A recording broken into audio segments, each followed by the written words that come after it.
Little Rolling Stones for you this morning. I'm okay Patrick. with it. You like that? Yeah. No, that's right. That's right. Yeah, that's right.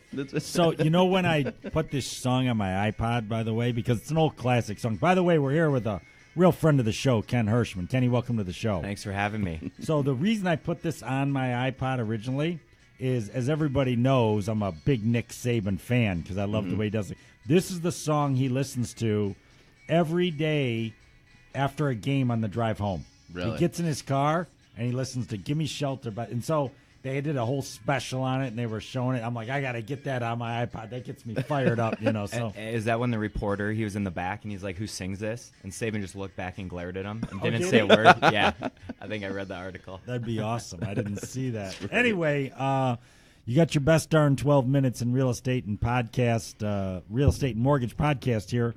I'm David Hall with Patrick Ali. We got Ken Hirschmann with us this week, who is a man, this guy's building a monster of a company, and it's exciting to watch. And, Patrick, I know you've been involved in some of what's going on with Ken and his team, and I want to talk a little bit about the uniqueness, because I think the thing that you're doing right now, and I want to get into your client appreciation thing, too, that you're doing, which is awesome, but a lot of just kind of different things that you're doing, and I like this slogan, you know, beyond real estate. And tell me where that came from. It's something you're using with your team, and it's something that you're sort of kind of putting on the wall in terms of what you guys do, right? Yeah, exactly. So when we were thinking about a team name and a team slogan, we wanted to, first of all, we're a young, high-energy group. Yeah. And we do a lot of technologically forward-thinking type things to market houses, to organize our business. So we wanted something that kind of showed that, right? Yeah. So in addition,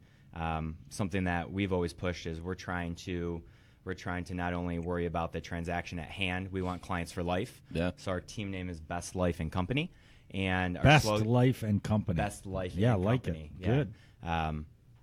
Everyone always talks about living their best life. Right? Yeah. So we wanted something kind of fun that people could relate to, and that was kind of a sexy name. So Best Life and Co. is it, right? I like it. It's a lot better than Ken Hirschmann and Associates. Yeah, right. Exactly. Nobody's going to follow that. Yeah. So, but beyond real estate, we're trying to take care of the clients during the transaction, but we also want them to be clients for life, and we want them to come to us, whether it's for real estate or a question about the best restaurant in Royal Oak, whether it's who do you know that can help us with homeowners insurance. I mean, we want them to come to us for everything, be that resource, and take it beyond the real estate transaction. Yeah, so, which is just like sort of the opposite of how the industry has always been, right? Somebody helps you to sell your home or buy your home, and, you know, a lot of times you never hear from them again. Exactly. And somebody says to them a year later, you know, who was your realtor? What was that guy's name? What was her name? Right. You know, and so sort of changing that with the consumer is it's a big differentiator, because now you want to be incorporated as a part of their resources in their life. absolutely. Yeah. And our slogan, I mean, once someone is kind of in the family, they're in for good, right? Yeah. So even if we maybe get connected and we don't know them before the transaction, again, once they do business with us, then they're lifers. So as we sit here, you know, on October 10th of 2018, it's been a pretty, I don't want to say a sharp turn, but there's been we're in a different market than we were in 6 months ago. Right. Talk a little bit about it and what you're seeing, and you know, compared to June now to October, 4 months later, it's pretty different. Way different. Yeah. There are. We've definitely noticed a shift and a cool down in the market. I mean, I think it happens at some point in October or November every single year. Yeah. But I've been selling real estate for 4 years, and it seems like it happened a lot more sudden right now. So listings are staying on the market a lot longer. Inventory-wise, it seems, I don't know if there's more inventory, but I definitely think there are options on the market longer for buyers. Right. So what we've noticed is typically houses that would sell in the areas we do business in the first week or two, they're staying on for 2, 3, 4, 5, 6 weeks. Houses that we think would sell at certain prices are not selling at those prices. And one thing I'm curious about, because I think we get a lot of different perspectives on where the market is driving towards. And I'm curious to know in your immediate area where, because you're at a Grand Blanc, right? Office is out of Grand Blanc, yeah. But all over, obviously. Yep. So what is it, shifting buyer, seller? What type of market are you seeing out there? I mean, every year that I've been doing it, the seasonal shift, I think it kind of creates that equilibrium right around now where the buyers have a little bit more leverage. mainly because the houses are just overpriced right now. Right. Yeah. They put them on the market in August or September. They're still on the market now in October. Yeah. And they use comparables back from the summer Yeah. when the market is just on absolute fire, like David mentioned. Yeah. And buyers have a lot more negotiation leverage. So, Right. I mean, I still think it's a seller's market right now, but I do see that seasonal shift happening Well, right now. what was going on was sort of unsustainable, right? Yeah. I mean, Right. it was historic that somebody would get 20 offers the first day they put their house on the market. I mean, that's just not. I mean, it'd be great if that was the new normal, but I don't see that being the new normal. And I think the market we're in now, it just, you had a lot of exuberance in the spring and summer, and people that put their house on the market in August and September trying to capitalize on that, it shifted. Yes. And so now it's a normal market. Absolutely. It's still a good market to sell your home, though, It is. right? I mean, I Yep. think, to me, that's the message. I talked to a lot of people. I spoke at a thing the other day, and one of the things that I talked about is it's still a seller's market. It's just not a red-hot, flaming seller's market. It's still a good market to sell your home. Agree. Yeah. Yeah. And the buyers now, though, because they know that there were so many people that we had pre-approved that were getting so frustrated, right? They're making offers on many, many homes, and they weren't getting it because it was a red-hot market. So I think it's good, actually, that this is happening because I think there were a lot of disillusioned buyers over the summer, and you probably saw that too. We've actually had quite a few buyers that said, I'm taking a break. I'm going to wait 2, 3, or 4 months because they just couldn't take it. I mean, believe it. We feel like we're a pretty high-level team, and we're writing 7, 8, 9 offers per buyer just to try to get one accepted. It was that aggressive in the areas we do business. And it's insane the way that the mindset shifts because I like friends of my wife and I, they looked at 67 houses and then they decided to stop and they said we're going to build. Yeah. We're just going to find land. We're going to build. Talk a little bit about how you're talking. I mean, obviously you're focused with your team, and I say this because I want the consumer to get a perspective of what happens inside a real estate team and kind of what you think is coming. But you guys are probably focused on fourth quarter, and you probably have goals. Yep. How are you guys thinking about 19? Are you even thinking about 19 yet? What's your sort of thought process of where the market's going? Because your average guy who's listening to our podcast, he's trying to get some insight on what's going on with real estate and mortgages. Yeah, absolutely. Yeah.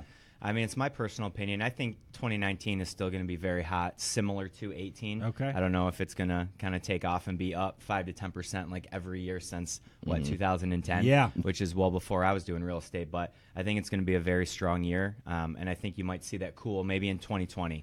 But right now what we're doing, I mean, within our real estate team, we do a lot of prospecting. So we're hitting the phones, reaching out to buyers and sellers, seeing who needs to sell and needs to buy. And recently, we just talked about doubling our prospecting activities. We want to find, we're spending double the time to find as many buyers and sellers as we can going into this shift. Yeah. To make sure that our business stays consistent. So, I want you to do me a favor. Yeah. And, I'm a big believer in people having to build good habits to become successful. And I've known you for a while, and one of the things that I was always impressed with was what you did before you got into real estate and kind of what that did to help build your habits. When I met Ken, I'm getting old now, so I can read people pretty well because I've seen a thing or two. So when I met him, I knew he was a winner. And as I got into talking to him about what his background was before he got into real estate, he told me about where he had worked and some of the habits they had taught him there that I think carry over into you having become successful in real estate over the last number of years since you got into this field 5, 6, 7 years ago, whatever it was. Yep. Tell our audience a little bit about where you worked and kind of the habits that they taught you. I just think it's interesting I think people will find it interesting. Insert Aldi grocery store plug here. Nice. Yeah. So I used to work for Aldi Foods, right? So it's a Right out of college, right? Right out of college, yeah. So they had a very aggressive district manager trainee program where you get the big salary right out of college, and then literally day one you have orientation. By day two, you're basically in the store. So store uniform on, you're cleaning toilets and stocking shelves and doing it all in the back room and doing it all and really learning the business from the ground up. So it's extremely humbling, a lot of hard work, hands-on, big very time, hands-on, yeah. and Aldi runs things extremely efficiently. It's a German-based company. Yeah. Typically, the European companies, very, very high expectation, very all about efficiency, and they just absolutely embedded it into you that you had to do almost everything as efficiently as possible. And if there was a great way, there's always a better way. Yeah. Because there weren't enough hours in the day. So I think just looking at everything we do as a real estate company, what's the most efficient for our agents, for our buyers, for our sellers. really being process driven and systematic in everything we do, and just being really disciplined. So I still think nothing replaces hard work, and Aldi makes you certainly work hard. It's a great career, but you'll work your butt off. So, obviously in real estate, the harder you work, the luckier you get. And I think that's real estate and everything else, to be honest with you. So just that mentality and discipline.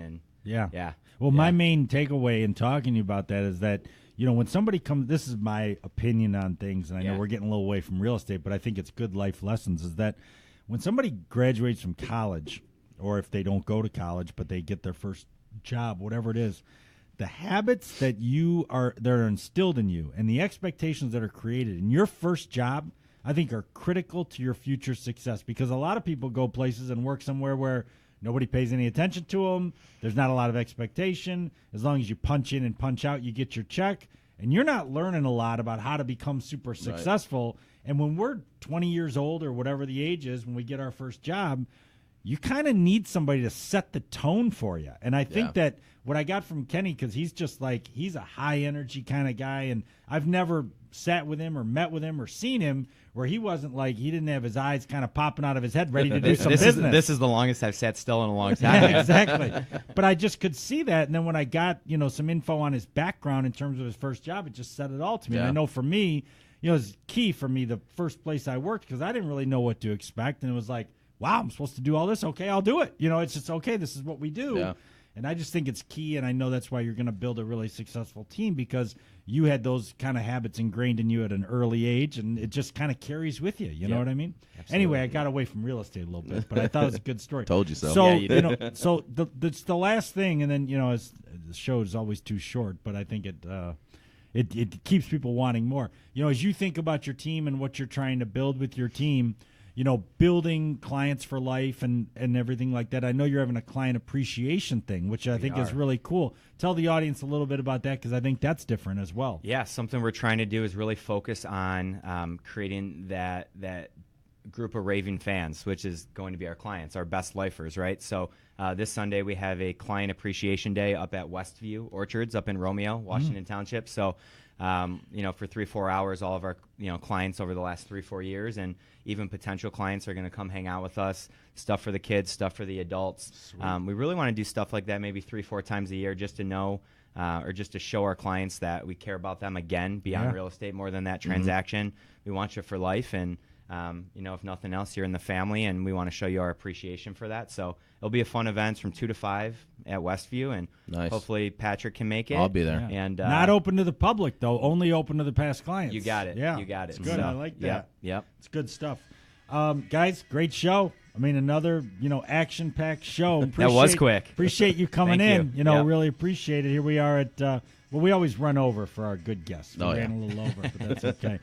So, guys, we'll see you next week. Kenny, we'll have to have you on in the future as Love well. it. Come Appreciate back it. and be on the show. Sounds good. Tell us about how the past client appreciation thing went. Will do. And we'll get in more of a forecast for 19 next time you come on later this year. Love it. Okay? Sounds good. Thanks, guys. Patrick? As always. That's it. As always. That's what we always say. As always, for the best darn 12 minutes in real estate and mortgage, it's your podcast. I'm David Hall, Patrick Ali, Kenny Hirschman. We'll talk to you next week. That's it. With the Rolling Stones, we're out.